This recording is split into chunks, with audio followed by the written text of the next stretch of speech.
കർത്താവിൻ്റെ അതിപരിശുദ്ധ നാമം വാഴ്ത്തപ്പെടുമാറാകട്ടെ. അനുഗ്രഹിക്കപ്പെട്ട ഒരു നല്ല ദിവസം കൂടെ കർത്താവ് നമുക്ക് തന്നതിനായി നമുക്ക് ദൈവത്തെ സ്തുതിക്കാം. ഇന്നത്തെ നമ്മുടെ പ്രോഗ്രാം സ്പോൺസർ ചെയ്തിരിക്കുന്നത് കുടപ്പനക്കുന്ന് നിന്ന് സുശീലയാണ്. സിസ്റ്റർ നമ്മളോട് പ്രാർത്ഥിക്കാനായി പറഞ്ഞിരിക്കുന്നത്.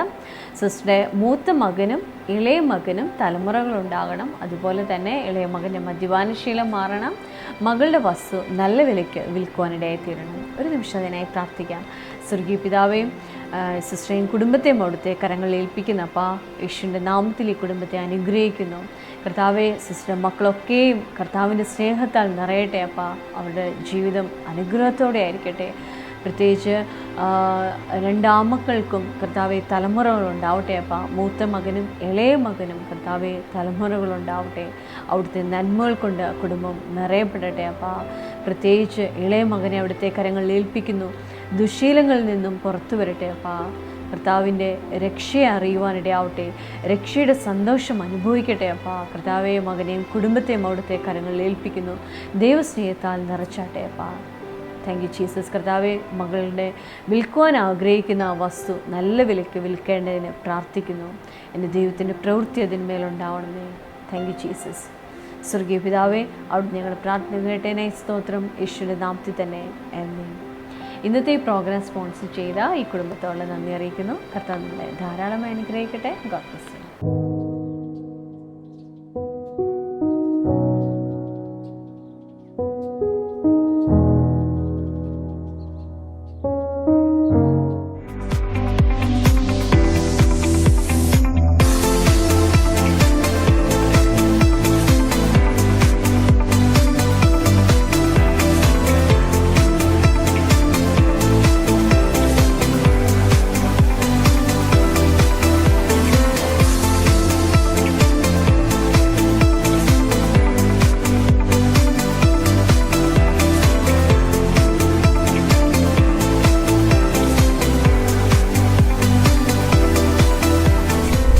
ദൈവജനത്തിൽ നമുക്കിങ്ങനെ വായിക്കുവാൻ കഴിയും, അബ്രഹാമിനെ കർത്താവ് സകലത്തിലും അനുഗ്രഹിക്കുവാനിടയായെന്ന്. അതുപോലെ തന്നെ നാമും സകലത്തിലും പൂർണ്ണ തൃപ്തിയുള്ളവരായിരിക്കുവാനാണ് കർത്താവ് നമ്മളെക്കുറിച്ചും ആഗ്രഹിക്കുന്നത്. ദൈവജനത്തിൽ എന്താണ് പറഞ്ഞിരിക്കുന്നതെന്ന് നമുക്ക് ശ്രദ്ധയോടെ കേൾക്കാം.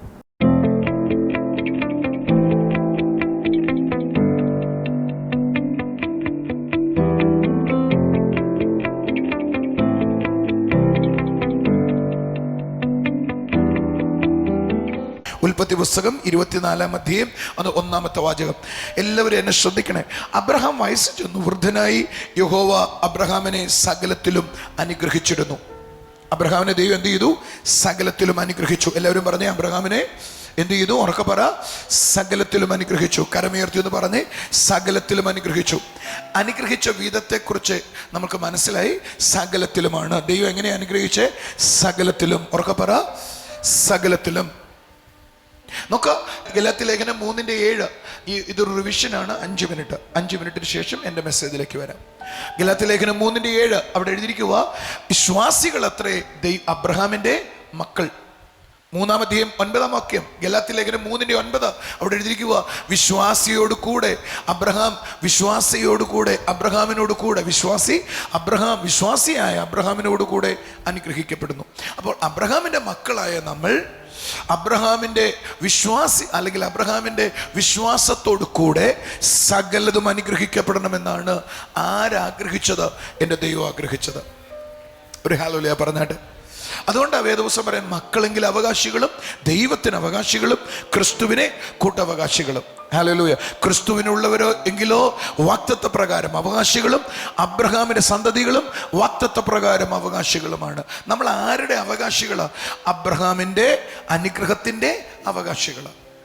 കരമുയർത്തി ഹല്ലേലൂയ പറഞ്ഞാട്ടെ.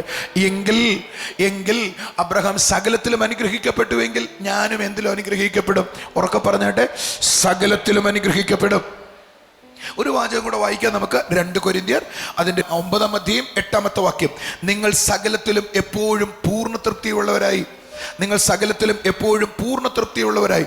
എല്ലാവരും പറഞ്ഞേ, സകലത്തിലും എപ്പോഴും പൂർണ്ണ തൃപ്തി.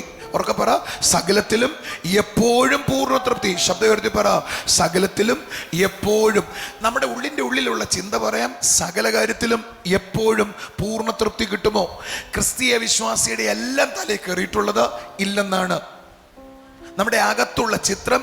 എല്ലാ കാര്യത്തിലും ഇപ്പോഴും തൃപ്തിയൊന്നും കിട്ടത്തില്ല. എല്ലാ കാര്യത്തിലും ഇപ്പോഴും തൃപ്തിയൊന്നും കിട്ടത്തില്ല.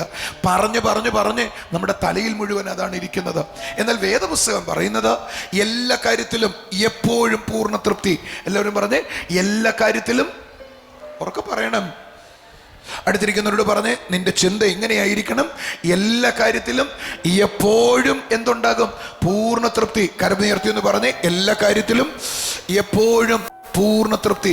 പൂർണ്ണ തൃപ്തി തരുന്നത് ലോകത്തിലെ ആരുമല്ല, എൻ്റെ യേശുവിൻ്റെ കരമാണ്. കൈയടിച്ചു ആമേൻ പറഞ്ഞാട്ടെ. ഈ ലോകം പറയുന്നത് നിങ്ങൾ കേൾക്കരുത്. അടുത്തിരിക്കുന്നവരോട് പറഞ്ഞ്, ലോകം പറയുന്നത് കേൾക്കരുത്. ഹല്ലേലൂയ. ഒന്ന് ശ്രദ്ധിച്ചേ, നമ്മൾ ഈ ലോകത്തിൽ നിന്ന് ആദ്യം പഠിക്കുന്നത് നല്ല കാര്യങ്ങളല്ല. ലോകത്തിൽ നിന്ന് ഏറ്റവും ആദ്യം നമ്മൾ പഠിക്കുന്നത് ചീത്ത കാര്യങ്ങളാണ്. ശ്രദ്ധിച്ചിട്ടുണ്ടോ നിങ്ങൾ? കുഞ്ഞുങ്ങളെ, എൻ്റെ മോന് ആദ്യമായിട്ട് നഴ്സറി വിട്ടു എന്ന് പറഞ്ഞ അംഗൻവാടി വിട്ടു. തിരിച്ചു വന്നപ്പോൾ പുള്ളി ഒരു സാധനത്തെയും കൂടെ വന്നേ, വീട്ടിൽ വളർത്തുന്ന ഒരു സാധനത്തെ കൂടിയാ വന്നേ. നമുക്ക് മനസ്സിലായോ? അതിൻ്റെ പേരങ്ങ് പഠിച്ചു പുള്ളി. ഏത് സാധനം എന്ന് മനസ്സിലായോ? പൂച്ചാന്നല്ല. എന്നിട്ട് വന്ന ഉടനെ എന്നെ ഞങ്ങളുടെ വീട്ടിൽ വീട്ടിൽ വന്ന ഉടനെ പുള്ളി ആദ്യം പറയുന്നത് എന്നാന്നറിയോ? ഈ വീട്ടിൽ വളർത്തുന്ന സാധനത്തിന്റെ പേരാ. ഞങ്ങൾ ഞെട്ടാൻ തുടങ്ങി. അത് എല്ലായിടത്തും പറയുവാ. ഞാൻ ചോദിച്ചു, മോനെ എന്തുവാടാ ഇത്? അപ്പോഴേ പറഞ്ഞു, പോടാ, വീട്ടിൽ വളർത്തുന്ന സാധനം. നിങ്ങൾക്ക് മനസ്സിലാവുന്ന 4ാം ക്ലാസ്സിന് താഴെയുള്ള പിള്ളേരെ ആദ്യം സ്കൂളിൽ പോയപ്പോൾ പഠിച്ചത്. നിങ്ങളുടെ വീട്ടിൽ അങ്ങനെയൊക്കെ സംഭവിച്ചിട്ടുള്ളവർക്ക് കൈ ഉയർത്തി കാണിച്ച് എല്ലാവരും കൂടെ കൈവെക്കുക. ഇവനെന്താ നല്ല കാര്യം സ്കൂളിൽ പോയപ്പോൾ ആദ്യം പഠിക്കാഞ്ഞേ? ചീത്ത കാര്യം ആദ്യം പഠിക്കത്തുള്ളന്നേ. അങ്ങനെയാ എൻ്റെ സെറ്റപ്പ്. ഞാൻ എൻ്റെ മോനോട് പറഞ്ഞു, മോനെ വാടാ, ഒരു 5 പ്രാവശ്യം കൂടെ പറയടാ.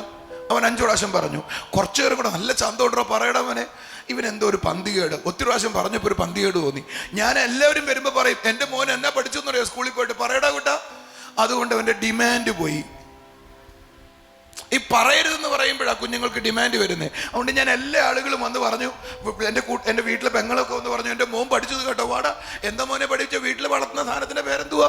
അവൻ പറഞ്ഞു, 2 പ്രാവശ്യം പറഞ്ഞു. കൊച്ചിന് പിന്നെ ഒരു ഇൻട്രസ്റ്റ് ഇല്ലാതായി. കാരണം ഇപ്പോഴും ഞാൻ ചോദിക്കുക പറയാൻ.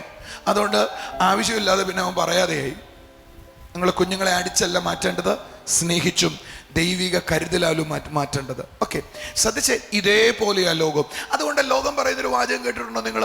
കടന്ന് ചിരിക്കല്ലോ കേട്ടോ, കടന്ന് ചിരിക്കല്ലേ. അടുത്തിരിക്കുന്നവരോട് പറഞ്ഞ, കടന്ന് ചിരിക്കരുത്. ഇങ്ങനെ കടന്ന് ചിരിച്ച വൈകുന്നേരം എവിടേക്കും കരയേണ്ടി വരും. നിങ്ങളുടെ വീട്ടിൽ ആരും ഒന്നും പറഞ്ഞിട്ടില്ലേ ഇതൊന്നും? ഒത്തിരി കടന്ന് ചിരിക്കരുത് കേട്ടോ. ചിരിച്ചാൽ എന്ത് വരും? അങ്ങനെ പറഞ്ഞിട്ടുള്ളവരെന്ന് കര ഉയർത്തി കാണിച്ച്, എൻ്റെ വീട്ടിൽ മാത്രമല്ല നിങ്ങളുടെ വീട്ടിലും ഈ രോഗം ഉണ്ടല്ലേ. അതെന്താ? അപ്പൊ കർത്താവ് എന്താ നമ്മളെ പഠിപ്പിച്ചെന്നറിയോ? ഇത് വേദപുസ്തകത്തിന് വിരുദ്ധമാണ്. കർത്താവ് പഠിപ്പിച്ചെന്നറിയോ? എപ്പോഴും സന്തോഷിപ്പേൻ, എല്ലാത്തിനും സ്തോത്രം ചെയ്യുവൻ. എന്താ പഠിപ്പിച്ചേ? എപ്പോഴും സന്തോഷിക്കാനാ, ചിരിക്കാനാ കർത്താവ് പറയുന്നത്. പക്ഷെ നമ്മളെന്താ പറയുന്നത്? വൈകുന്നേരം വരെ ചിരിച്ചു കഴിഞ്ഞാൽ രാത്രി കരച്ചിൽ വരും, രാവിലെ കൂടെ ചിരിച്ചാൽ വൈകുന്നേരം കരച്ചിൽ വരും. എന്തായാലും ചിരിച്ചു കൂടുതൽ പോയോ എന്നെന്ത് സംഭവിക്കും? അന്ന് അപ്പോഴേ സംഭവിച്ചു. നമ്മൾ പറയുന്നത്, കരയുമ്പോൾ പറയുന്നത് രാവിലെ കിടന്ന് ചിരിച്ചപ്പോഴേ വിചാരിച്ച് എന്തെങ്കിലുമൊക്കെ നടക്കുമെന്ന്. നമ്മൾ പറയുന്നത് പോലും അങ്ങനെയായിപ്പോയി. കാരണം നമ്മുടെ ബുദ്ധിയിലെ പിശാച് എഴുതി വെച്ച കാര്യങ്ങളാണ് ഇന്ന് നമ്മുടെ ലൈഫിൽ പ്രാവർത്തികമാകുന്നത്. എന്നാൽ ദൈവവചനം എന്താ പറയുന്നത്? ഒരു വാക്യം എടുത്തായിരുന്നു നിങ്ങൾ, റോമർക്ക് എഴുതിയ ലേഖനം 8-ാം അധ്യായം 32-ാമത്തെ വാക്യം. ഇത് കാണാതെ പഠിക്കണം. സ്വന്തം പുത്രനെ ആദരിക്കാതെ നമുക്ക് വേണ്ടി ഏൽപ്പിച്ചു തന്നവൻ, സ്വന്തം പുത്രനെ എന്ന് പറഞ്ഞ് ദൈവത്തിന്റെ പുത്രനെ തനിക്ക് വേണ്ടി തന്നു, അതിനോടുകൂടെ കുറച്ചും കൂടെ തരാതിരിക്കുമെന്നാണ് എഴുതിയിരിക്കുന്നത്. അവിടെ എഴുതിയിരിക്കുന്ന വാചകം എന്ന് പറയാമോ? അതിനോടുകൂടെ സകലതും തരാതിരിക്കുമോ? അപ്പൊ സ്വർഗം എന്നതാ ചെയ്യാൻ ഉദ്ദേശിക്കുന്നത്? സ്വന്തം പുത്രനെ പോലും തന്നുവെങ്കിൽ അതിനോട് കൂടെ എന്ത് തരാൻ ദൈവം ആഗ്രഹിക്കുന്നു? സ്വർഗത്തിന്റെ സകല നന്മയും ദൈവം തരാൻ ആഗ്രഹിക്കുന്നു. ആമേൻ. സകലതും തികവുള്ളത് തരാൻ ആരാഗ്രഹിക്കുന്നു? ഒന്ന് കൈ അടിച്ചു ഹല്ലേലൂയ പറഞ്ഞാട്ടെ. നിങ്ങളുടെ അകത്തുണ്ടാകേണ്ടത് സ്വർഗം യേശുവിനെ എനിക്ക് പങ്കുവെച്ചെങ്കിൽ ആ പങ്കുവെച്ചതിൻ്റെ കൂട്ടത്തിൽ എന്ത് തന്നിട്ടുണ്ട്? സകലതും തന്നിട്ടുണ്ട്. എല്ലാവരും പറഞ്ഞേ, പങ്കുവെച്ചതിൻ്റെ കൂട്ടത്തിൽ സകലതും തരാൻ ആര് റെഡിയാ? ദൈവം റെഡിയാ. അതിൻ്റെ കൂട്ടത്തിലാണ് നമ്മൾ ചോദിക്കുന്നത്, എല്ലാം കൂടെ ദൈവം തരുമോ? നിങ്ങളോട് കഴിഞ്ഞ ആഴ്ച ഞാൻ പഠിപ്പിക്കാൻ പറഞ്ഞു, എല്ലാം കൂടെ ദൈവം തരുമോ? മറുപടി പറഞ്ഞേ. ഓ, ഇത്രയൊക്കെ നിങ്ങൾ മനസ്സിൽ വെച്ചിട്ടുണ്ടല്ലേ? ഒന്ന് അടുത്തിരിക്കുന്ന ആളോട് കൈ പറഞ്ഞ്, എല്ലാം കൂടെ ദൈവം തരത്തുള്ളൂ. ശരിക്കും എല്ലാം കൂടെ തരുമോ ദൈവം? ആ കരമൊന്ന് ഉയർത്തി പറഞ്ഞ്, എല്ലാം കൂടെ തരുമോ? കണ്ടോ, ചിലരൊക്കെ ആമീനും ഹല്ലേലൂയയും സ്തോത്രമൊക്കെ, സ്തോത്രം ആമീനൊക്കെ വീട്ടിൽ പോയിട്ട് പറഞ്ഞാൽ മതി. ഇപ്പൊ പറഞ്ഞതിന് മറുപടി പറ, എല്ലാം കൂടെ ദൈവം തരുമോ? നിങ്ങളുടെ അകത്ത് ഇതുവരെ അങ്ങനൊരു ചിത്രമില്ല. എല്ലാം കൂടെ തരുന്ന ദൈവത്തെ അറിയത്തില്ല. നമ്മുടെ ഉള്ളിലെ വിചാരം, ബൈബിളിൽ എഴുതിയിരിക്കുന്നത് സ്വന്തം പുത്രനെ ആദരിക്കാതെ എനിക്ക് വേണ്ടി തന്നവൻ അത് സകലതും തരാതിരിക്കുന്നു ആണെന്ന് എഴുതിയിരിക്കെ, നമ്മുടെ തലയിലുള്ളത് എല്ലാം കൂടെ ദൈവം തരത്തില്ല. ദൈവം തരുമ്പോൾ എല്ലാം കൂടെ തന്നാൽ നമ്മൾ എന്ത് ചെയ്യത്തില്ല? ദൈവത്തെ വിളിക്കത്തില്ല, ദൈവത്തെ നോക്കത്തില്ല. കുറച്ചൊക്കെ വേദന തന്നാലേ നമ്മൾ ദൈവത്തെ നോക്കത്തുള്ളൂ. ഈ പുസ്തകത്തിലെ വേദന തന്നല്ല ആളുകളെ ദൈവം നോക്കിപ്പിച്ചത്, അനുഗ്രഹിച്ചിട്ട് അവന്റെ കണ്ണുകളെ തുറപ്പിച്ചു. അനുഗ്രഹം അനുഭവിച്ച് അവന്റെ കണ്ണുകളെ തുറച്ചു. അവന്റെ സൗഖ്യം കൊടുത്ത് അവന്റെ കണ്ണുകളെ തുറന്നു. ആരോഗ്യം കൊടുത്ത് അവന്റെ കണ്ണുകളെ തുറന്നു. സൗന്ദര്യം കൊടുത്ത് അവന്റെ കണ്ണുകളെ തുറന്നു. ദൈവം അനുഗ്രഹിച്ചാണ് ആളുകളെ രൂപാന്തരപ്പെടുത്തിയത്. ഒരു ഹല്ലേലൂയ പറഞ്ഞാട്ടെ. അതുകൊണ്ട് പ്രോവർബ്സ് ചാപ്റ്റർ 10 വേഴ്സ് 22 എന്ന് പറഞ്ഞാൽ സദൃശവാക്യങ്ങൾ 10:22 അവിടെ എഴുതിയിരിക്കുക. ശ്രദ്ധിക്കണേ, ദൈവത്തിന്റെ അനുഗ്രഹത്താൽ നമ്മൾ എന്താകും? സമ്പന്നം ഉണ്ടാകും, സമ്പത്തുണ്ടാകും. അടുത്ത വാചകം എഴുതിയിരിക്കുക, അതിനോടുകൂടെ ഒരു വേദനയും ചേർക്കത്തില്ല, ഒരു സങ്കടവും ചേർക്കത്തില്ല എന്ന് പറഞ്ഞാൽ ദൈവം അനുഗ്രഹിച്ചാൽ നിങ്ങൾക്ക് എന്തോ ഉണ്ടാകും? നിങ്ങൾ ധനവാനാകും. അടുത്തിരിക്കുന്ന ആളെ കൈ കൊടുത്തിട്ട് പറഞ്ഞേ, ദൈവം അനുഗ്രഹിച്ചാൽ നിങ്ങൾ ആരാകും? ഇത് ഇച്ചിച്ചി വേടാണ്, പറയുന്നൊക്കെ മോശം. ആ പള്ളിയിൽ ഇരുന്ന് തീരെയും പറയാൻ പാടില്ല. നമ്മൾ പള്ളിയിൽ ഇരുന്ന് പറയാൻ പാടില്ലാത്ത വാചകമാണ് പറയുന്നത്, എങ്കിലും കുഴപ്പമില്ല. ഒന്ന് അടുത്തിരിക്കുന്ന ആളെ കൈ കൊടുത്തിട്ട് പറഞ്ഞ്, ദൈവം അനുഗ്രഹിച്ചാൽ നീ സമ്പന്നനാകും. കണ്ടോ, അതത്ര ഇഷ്ടമില്ല നമുക്ക് ആർക്കും. ഞായറാഴ്ചയും കൂടെ ജോലി കിട്ടിയാൽ പോവും, പക്ഷേ സമ്പന്നത ചർച്ചയിൽ വന്നു കഴിഞ്ഞാൽ കിട്ടുമെന്ന് പറഞ്ഞാൽ മോശമാണ്. ഞായറാഴ്ചയും കൂടെ ജോലി കിട്ടിയാൽ നമ്മൾ പോകും, അയ്യോ ബ്രദറെ കഷ്ടപ്പാടിന് നടുവിൽ ജോലി കിട്ടിയതാ, അതുകൊണ്ടാണ് പോയത്, അത് പറയും. പക്ഷേ ഞായറാഴ്ച ചർച്ച വന്നിട്ട് അടുത്തിരിക്കുന്ന ആളോടൊന്ന് കൈ കൊടുത്ത് പറഞ്ഞേ, നീ ധനവാനാകും എന്ന് പറയത്തില്ല. ഒരു ഹല്ലേലൂയ പറ. ദൈവം ആണ് സമ്പത്തുണ്ടാകാൻ നിനക്ക് ആരോഗ്യം തരുന്നത്. ആരോഗ്യം തരുന്നത്, സമ്പത്തുണ്ടാകാൻ കൃപ തരുന്നത് ലോകത്തിലെ ആരുമല്ല, എൻ്റെ ദൈവമാണ് തരുന്നത്. ഹല്ലേലൂയ. കൈകളടിച്ചൊരു ഹല്ലേലൂയ പറഞ്ഞാട്ടെ. ഈ ലോകത്തിലെ സമ്പത്തിനെ കൈകാര്യം ചെയ്യേണ്ടത്, ദൈവിക സമ്പത്തിനെ കൈകാര്യം ചെയ്യേണ്ടത് ലോകത്തിലെ ആരുമല്ല, ഞാനാണ് കൈകാര്യം ചെയ്യേണ്ടത്. ഹല്ലേലൂയ. ചേർന്ന് കൈയടിച്ചൊരു ആമേൻ പറഞ്ഞാട്ടെ. അനുഗ്രഹം മാത്രം ചിന്തിക്കൂ, അനുഗ്രഹം പറയൂ, അനുഗ്രഹത്തിൽ നടക്കൂ. എല്ലാവരും പറഞ്ഞേ, അനുഗ്രഹം മാത്രം ചിന്തിക്കൂ. അടുത്ത വാചകം പറഞ്ഞേ, അനുഗ്രഹം പറയൂ. അടുത്ത വാചകം പറഞ്ഞേ, അനുഗ്രഹത്തിൽ നടക്കൂ. ഞാൻ നിങ്ങളോടൊരു ചോദ്യം ചോദിക്കട്ടെ, മനസ്സാക്ഷിയിൽ നിന്ന് പറയാവോ? അനുഗ്രഹം മാത്രമാണോ നിങ്ങൾ ചിന്തിക്കാറുള്ളത്? നിങ്ങൾ 100 കാര്യം ചിന്തിക്കുന്നതിൽ 10 അനുഗ്രഹം ചിന്തിക്കാറുണ്ടോ? ഒരെണ്ണം മിണ്ടാതിരിക്കുന്നതിന്റെ അർത്ഥം എനിക്ക് പിടികിട്ടുന്നില്ല. നിങ്ങൾ മറുപടി പറയണം. ഇവിടെ ഇരുന്ന് പോലും അനുഗ്രഹം ചിന്തിക്കത്തില്ല. എന്തായി തീരുവാവോ? ഇങ്ങനെ പ്രാർത്ഥിച്ചിട്ടൊന്ന് പോവുമാവോ? എൻ്റെ തലയെ പിടിക്കുവാവോ? ദൈവത്തിനറിയാം. ഒരു അമ്മച്ചി ഓടി വന്ന് കണ്ടോ? അതിൻ്റെ അർത്ഥം എന്നാണെന്നറിയോ? മീറ്റിംഗ് കഴിഞ്ഞ് പാസ്റ്ററിനെ കിട്ടിയില്ലെങ്കിലോ അതുകൊണ്ട് നേരത്തെ പിടിപ്പിച്ചേക്കാം തലയിൽ. സൗരങ്ങളെ, അതിൻ്റെ കാരണം എന്നാന്നറിയോ? നമ്മുടെ ഉള്ളിലെ ചിന്ത, ഇനി വല്ലതും നടക്കുവാവോ, ഇനി വല്ലതും സംഭവിക്കുവാവോ, ആരെന്നെ കരുതുവാവോ, ആരെന്നെ നോക്കുവാവോ, ഇത് മാറുവാവോ. നമ്മുടെ തലയ്ക്കകത്ത് മുഴുവൻ ചിന്തയുള്ളത് പോസിറ്റീവ് അല്ല. നമ്മുടെ തലയ്ക്കകത്ത് മുഴുവനുള്ളത് നെഗറ്റീവായ ചിന്തയാണ്. നിങ്ങളുടെ ചിന്ത മാറാതെ നിങ്ങൾക്കത് സംസാരിക്കാൻ പറ്റത്തില്ല. ഒന്ന് കൈ അടിച്ചൊരു ഹല്ലേലൂയ പറ. സൗരങ്ങളെ, ദുഃഖം ഉണ്ടാകത്തില്ല, പ്രശ്നങ്ങൾ ഉണ്ടാകത്തില്ലെന്നല്ല ഞാൻ പറയുന്നത്. പക്ഷെ നിങ്ങളുടെ തലയിൽ എന്തുണ്ടായിരിക്കട്ടെ? അനുഗ്രഹം മാത്രം ഉണ്ടാകട്ടെ. നിങ്ങളുടെ ചിന്ത എന്തായിരിക്കട്ടെ? അനുഗ്രഹം മാത്രം പറയട്ടെ. അനുഗ്രഹത്തിൽ നടന്നാട്ടെ. ഹല്ലേലൂയ. ഒന്ന് പറ, അനുഗ്രഹം ചിന്തിച്ചാട്ടെ, അനുഗ്രഹം പറഞ്ഞാട്ടെ, അനുഗ്രഹത്തിൽ നടന്നാട്ടെ. സൗരങ്ങൾ ശ്രദ്ധിച്ച്, നമ്മളെ ദൈവം അനുഗ്രഹിച്ചാൽ ആ സമ്പത്തുണ്ടാകും. ഒരു ഹല്ലേലൂയ പറഞ്ഞിട്ട് അടുത്തിരിക്കുന്ന ആളുടെ കൈ കൊടുത്തിട്ട് പറ, ദൈവാനുഗ്രഹത്താൽ സമ്പത്തുണ്ടാകും. അതിൻ്റെ കൂട്ടത്തിൽ ഒരു കഷ്ടത ചേർക്കത്തില്ല, അതിൻ്റെ കൂട്ടത്തിൽ ഒരു വേദന ചേർക്കത്തില്ല. ദൈവം അനുഗ്രഹിക്കുക, പക്ഷേ ഇപ്പോൾ കാലുകൊണ്ട് നടക്കാൻ വയ്യ. ദൈവം അനുഗ്രഹിച്ചു, പക്ഷേ ഡയബറ്റിക്കാ. ദൈവം അനുഗ്രഹിച്ചു, എൻ്റെ മോന് വയ്യാതായി. ദൈവം അനുഗ്രഹിച്ചു, അപ്പോഴാ പ്രശ്നം ഉണ്ടായേ. അങ്ങനെ നിങ്ങൾ ചിന്തിക്കരുത്. നിങ്ങൾ വിശ്രമിക്കുന്ന കാലഘട്ടത്ത് വേദന അനുഭവിക്കരുത്. വേദന അനുഭവിക്കേണ്ടവരല്ല നിങ്ങൾ. സൗരങ്ങളെ, നിങ്ങളുടെ വിശ്രമ ജീവിതത്തിലേക്ക് നിങ്ങൾ വരുമ്പോൾ നിങ്ങൾ ആരെങ്കിലും വേദന അനുഭവിക്കുന്നുവെങ്കിൽ നിങ്ങളൊന്ന് തിരിഞ്ഞു ചിന്തിക്കേ. നിങ്ങൾ എപ്പോഴെങ്കിലും ഇത് പറഞ്ഞുകൊണ്ടിരുന്നോ, എല്ലാ അനുഗ്രഹമാകുമ്പോഴേക്കും എന്തെങ്കിലുമൊക്കെ പ്രശ്നം ഉണ്ടാകും, എല്ലാ അനുഗ്രഹത്തിനുമ്പോഴേക്കും പ്രശ്നങ്ങൾ എന്തെങ്കിലും ഉണ്ടാകും? പറഞ്ഞവരാണ് എങ്കിൽ ഇന്ന് പകൽ അതിനെ ബ്രേക്ക് ചെയ്തിട്ട് പറ, അല്ല, ഞാൻ അനുഗ്രഹം അനുഭവിക്കാനാണ് വിളിച്ചത്, ഞാൻ സമ്പത്ത് അനുഭവിക്കാനാണ് വിളിച്ചത്, ഞാൻ ആരോഗ്യം അനുഭവിക്കാനാണ് വിളിച്ചത്, ഞാൻ സ്വസ്ഥത അനുഭവിക്കാനാണ് വിളിച്ചത്. അത് പറഞ്ഞുകൊണ്ടേയിരിക്കെ നിങ്ങൾ അത് അനുഭവിക്കാനിടയാകും. കൈയടിച്ചു രഹാമീൻ പറഞ്ഞാട്ടെ. ഞാൻ ഈ ചർച്ചിനോടൊരു ദൂത് പറയട്ടെ, ഈ ജനറേഷൻ്റെ മുകളിൽ ഞാനൊരു ദൂത് പറയട്ടെ. ഇവിടെ ഇരിക്കുന്ന പലരുടെയും കുഞ്ഞുങ്ങളോടൊപ്പം യാത്ര ചെയ്യുകയും ആരോഗ്യത്തോടെ അവർ സന്തോഷം അനുഭവിക്കുകയും ചെയ്യുന്ന കാലഘട്ടം വരുന്നു. കൈകളടിച്ചൊരു ഹല്ലേലൂയ പറഞ്ഞേ. നിന്റെ ഭാര്യ ഇടയ്ക്ക് മരിക്കണ്ട, നിന്റെ ഭർത്താവ് ഇടയ്ക്ക് മരിക്കണ്ട, നിന്റെ ഭാര്യ ഇടയ്ക്ക് രോഗിയാകണ്ട, നിന്റെ കുഞ്ഞുങ്ങൾ അപകടത്തിൽ പെടണ്ട, നിന്റെ കുഞ്ഞുങ്ങൾ ആരോടുകൂടെ ഒളിച്ചോടണ്ട. അനർത്ഥം നിനക്ക് വരികയില്ല, ഒരു ബാധയും നിന്റെ കൂടാരത്തിൽ അരുക്കുകയില്ല. ദൈവം അനുഗ്രഹിക്കുമ്പോൾ വേദനയോടുകൂടെ അല്ല, ദൈവം അനുഗ്രഹിക്കുമ്പോൾ സകല നന്മയും തരും. നിങ്ങളുടെ മനസ്സിനകത്ത് ഇത് നിറഞ്ഞിരിക്കട്ടെ കേട്ടോ. നമ്മുടെ മനസ്സിനകത്ത് ഭയവും നിരാശയും. ചില ആളുകൾ എന്താണെന്നറിയോ, ജോൺ ദാരു ബ്രദർ പ്രാർത്ഥിക്കുന്ന ദിവസം വരുന്ന ആളുകളുണ്ട്. മിറക്കിൾ സൺഡേയുടെ അന്ന് എല്ലാവരും വരും. അതിൻ്റെ കാര്യം എന്നാണെന്നറിയോ, അവർക്ക് മിറക്കിൾ മാത്രം മതി. ആ മിറക്കിൾ സൺഡേയിൽ വരുന്ന ആളുകളോട് ഞാൻ പറയട്ടെ, നിങ്ങളുടെ ലൈഫ് മുഴുവൻ ഒരു അത്ഭുതമാകണമെങ്കിൽ വചനം കേൾക്കൂ. ആ വചനം അനുസരിച്ച് നിങ്ങളുടെ മനസ്സ് മാറ്റേ. നിന്റെ മനസ്സ് മാറുന്നതനുസരിച്ച് നിങ്ങൾ അനുഗ്രഹത്തിൽ നടക്കാൻ തുടങ്ങും. നമ്മൾ ആരുടെ മക്കളാണെന്ന് നമ്മൾ പറഞ്ഞ എല്ലാം ഞാൻ ദൈവദിനത്തിലേക്ക് വരുക. ആരുടെ മക്കളാ? അബ്രഹാമിൻ്റെ മക്കൾ. അബ്രഹാമിൻ്റെ മക്കളാണെന്ന് നമ്മൾ അബ്രഹാമിനെ കുറിച്ച് ഒന്നും കൂടെ അറിയണം. അബ്രഹാം 13-ാം അധ്യായത്തിൽ അബ്രഹാമിനെ കുറിച്ച് പറയുക, അവൻ അങ്ങേയറ്റം സമ്പന്നനായിരുന്നു. ആരായിരുന്നു? അങ്ങേയറ്റം. 1-ാം വാക്യം 2-ാം വാക്യം അവിടെ എഴുതിക്കുക, എക്സ്ട്രീംലി റിച്ച്. അങ്ങേയറ്റം സമ്പന്നനായിരുന്നു. ആരായിരുന്നു അബ്രഹാം? ആരായിരുന്നു? എൻ്റെ അപ്പൻ ആരായിരുന്നു? അങ്ങേയറ്റം സമ്പന്നൻ. അബ്രഹാമിൻ്റെ മകനായ ഇസ്ഹാക്ക് ആരായിരുന്നു? അബ്രഹാമിന്റെ മകനായ ഇസ്ഹാക്ക്.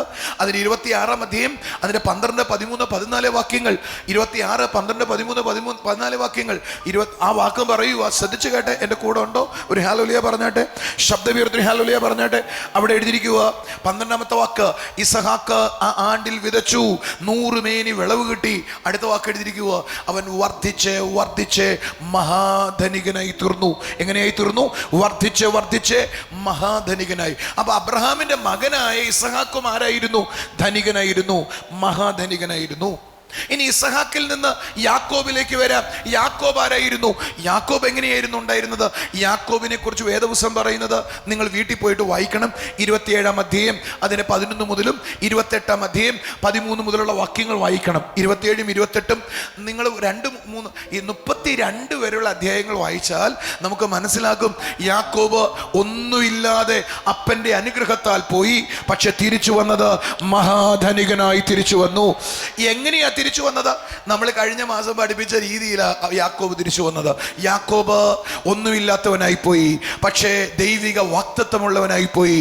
ആ വാഗ്ദത്തം അവൻ സ്വപ്നം കാണാനായി തുടങ്ങി. ആ സ്വപ്നം കണ്ടത് സൂപ്പർ നാച്ചുറലായി അവന്റെ കൈകളിൽ വന്നു. അതായിരുന്നു യാക്കോബ്. നമ്മെ സകലത്തിലും അനുഗ്രഹിക്കുന്ന ദൈവം. ബ്രദർ ജോൺ താരു നൽകിയ ദൈവിക സന്ദേശത്തിന്റെ DVD ലഭ്യമാകുവാൻ വിളിക്കുക 8589002074.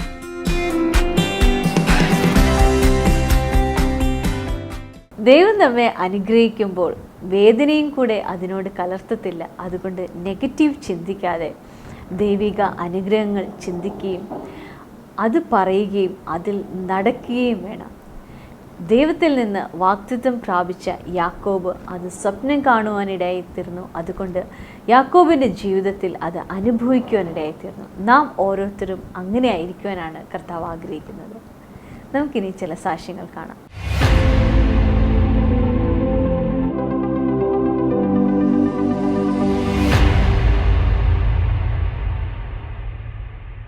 ഈ ഒരു കുടുംബത്തിന് ലഭിച്ച ഒരു കൂട്ടം അത്ഭുത സൗഖ്യമായിട്ടാണ് നമ്മുടെ മുമ്പിൽ സാക്ഷ്യം പറയാൻ നിൽക്കുന്നത്. ഇത് Thrissur public meeting, serial number 4. അമ്മയുടെ പേര് ജിജി എന്നാണ്, മകളുടെ പേര് ശാലിനി. ഇവർ തൃശ്ശൂർ ചിറക്കൽ എന്ന് പറഞ്ഞ സ്ഥലത്താണ് വരുന്നത്. അമ്മയ്ക്ക് ലഭിച്ച സൗഖ്യം കഴിഞ്ഞ നവംബർ മാസത്തിലുണ്ടായതാണ്. അതിനു മുമ്പ് ഒരു 1.5 മാസത്തോളമായിട്ട് ശക്തമായ നടുവേദനയായിരുന്നു, നീർക്കെട്ടിൻ്റെ പ്രയാസമായിരുന്നു. അമ്മ പറയുന്നത് ഒരു സ്ഥലത്ത് പോലും നല്ല രീതിയിൽ നടക്കാൻ പറ്റത്തില്ല, കുനിഞ്ഞൊരു ജോലി ചെയ്യാൻ പറ്റത്തില്ല, എപ്പോഴും പുറകിൽ നിന്ന് വലിക്കുന്ന പോലെ അതിശക്തമായൊരു പെയിൻ ഉണ്ടായിരുന്നു. പക്ഷേ നവംബർ മാസം നമ്മുടെ മീറ്റിങ്ങിൽ വന്നപ്പോൾ അത് ജോൺ ബ്രദർ തൊട്ടപ്പോൾ അവരുടെ ശരീരത്തിൽ ഒരു തണുപ്പ് അനുഭവപ്പെട്ടു. അന്നത്തെ ദിവസം തന്നെ ആ സകല വേദനകളും പൂർണ്ണമായി സൗഖ്യമായെന്നാണ് അവർ നമ്മളോട് സാക്ഷ്യപ്പെടുത്തുന്നത്. അമ്മ എന്നൊന്ന് പറയാമോ, അമ്മയ്ക്ക് എന്തുവായിരുന്നു പ്രയാസം? പിടിച്ചു വലിക്കണ പോലെയുള്ള അസ്വസ്ഥതയായിരുന്നു, മാറി. കൈയടിച്ച് കർത്താവിനെ സ്തുതിച്ചാൽ. ഇനി ശാലി എന്ന് പറഞ്ഞ സിസ്റ്റർക്കാണ് സാക്ഷ്യം പറയാനുള്ളത്. ഇവർക്ക് 2-3 വർഷം കൊണ്ട് ശക്തമായ തലവേദന ഉണ്ടായിരുന്നു. അത് നമ്മുടെ തൃശ്ശൂർ എല്ലാ ഞായറാഴ്ചയും നമ്മുടെ മീറ്റിങ്ങിന് വരുന്നതാണ്. അന്ന് ശുശ്രൂഷിക്കുന്ന ആ പാസ്റ്റർ പറഞ്ഞു, നിനക്ക് ഇങ്ങനെ ഒരു മൈഗ്രെയിൻ്റെ ഒരു പ്രയാസമുണ്ടെന്ന് പറഞ്ഞു. അന്ന് തന്നെ അത് സൗഖ്യമായെന്നാണ് സിസ്റ്റർ നമ്മളോട് സാക്ഷ്യപ്പെടുത്തുന്നത്. ഇപ്പം ഈ 2-4 മാസം കൊണ്ട് അതുപോലെ തന്നെ PCOD ഒരു പ്രയാസമുണ്ട്. പീരീഡ് റെഗുലർ ആവില്ലായിരുന്നു. അത് ഡോക്ടറെ കാണിച്ചു, സ്കാൻ ചെയ്തതാണ്. പക്ഷെ നമ്മുടെ മീറ്റിംഗ് ഒന്ന് പ്രാർത്ഥിച്ചു, അന്ന് തന്നെ അത് ശരിയായി. ഇപ്പോൾ പീരീഡ് റെഗുലർ ആണ്. PCOD പ്രശ്നം പൂർണ്ണമായിട്ട് സൗഖ്യമായെന്നാണ് അവർ നമ്മളോട് സാക്ഷ്യപ്പെടുത്തുന്നത്. അവർക്ക് പൂർണ്ണ സൗഖ്യം കിട്ടിയോ? PCOD ഉണ്ടെന്ന് ആരാ, ഡോക്ടേഴ്സ് ആണോ പറഞ്ഞേ? സ്കാൻ ചെയ്തിട്ടുണ്ടായിരുന്നു. കർത്താവേ, മോളെ അങ്ങയുടെ രാജ്യത്തിന്റെ വേലയ്ക്കായി ഉപയോഗിച്ചാട്ടെ. തൃശ്ശൂർ പബ്ലിക് മീറ്റിംഗിൽ നിന്നാണ്, സീരിയൽ നമ്പർ 6. മരിയ എന്നാണ് സിസ്റ്ററിന്റെ പേര്. ഇവർ കടന്നു വരുന്നത് മംഗലാപുരം ഗുഡബദ്രി എന്ന് പറയുന്ന സ്ഥലത്ത് നിന്നാണ്. കഴിഞ്ഞ ആഴ്ചയിൽ ഇവരുടെ ജീവിതത്തിൽ ഇവർ ബൈക്കിൽ യാത്ര ചെയ്തപ്പോൾ സിസ്റ്റർ പറയുന്നത് പെട്ടെന്നൊരു നടുവേദന ഉണ്ടായി. തനിക്ക് ഡോക്ടറെ കാണിച്ചപ്പോൾ ഇവർക്ക് 7 ദിവസം ഇവർ കിടപ്പിലായിരുന്നു, ഒറ്റ കിടപ്പിലായിരുന്നു, എഴുന്നേക്കാൻ പറ്റത്തില്ലായിരുന്നു, ശക്തമേറിയ നടുവേദനയാണ്. ഡോക്ടർ പറഞ്ഞു അത് സർജറി ചെയ്യാതെ മാറത്തില്ലെന്ന് പറഞ്ഞു. അങ്ങനെ ആയിരിക്കുന്ന സമയത്താണ് നമ്മുടെ കാസർഗോഡുള്ള ചർച്ചിൽ വിളിച്ച് പ്രാർത്ഥിച്ചു. പ്രാർത്ഥിച്ച സമയത്ത് തന്നെ ഈ സിസ്റ്റർ എഴുന്നേറ്റെന്നാണ് പറയുന്നത്.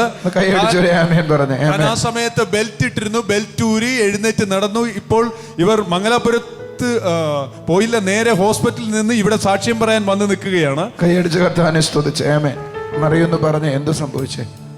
ബൈക്ക് യാത്ര ചെയ്തപ്പോൾ നടുവ് ഉളുക്കിയതാണ്. MRI ചെയ്യാൻ പറഞ്ഞു ഡോക്ടർ. ചെയ്തപ്പോൾ നട്ടില്ല, അകന്നിട്ട് ഞരമ്പ് ഇതിനകത്ത് ജാമായിപ്പോയി.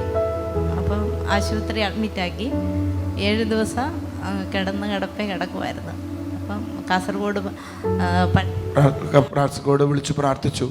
ആ സമയത്ത് തന്നെ എഴുന്നേറ്റു. അന്നേരം ബെൽറ്റൂരി എഴുന്നേറ്റതാണ്. കൈയടിച്ച് കർത്താവിനെ സ്തുതിച്ച്. എന്നെ സന്തോഷമല്ലേ? കർത്താവ് ഇതിന് മകൾക്ക് കൊടുത്ത അത്ഭുത സൗഖ്യത്തിനായി നന്ദിയപ്പാ.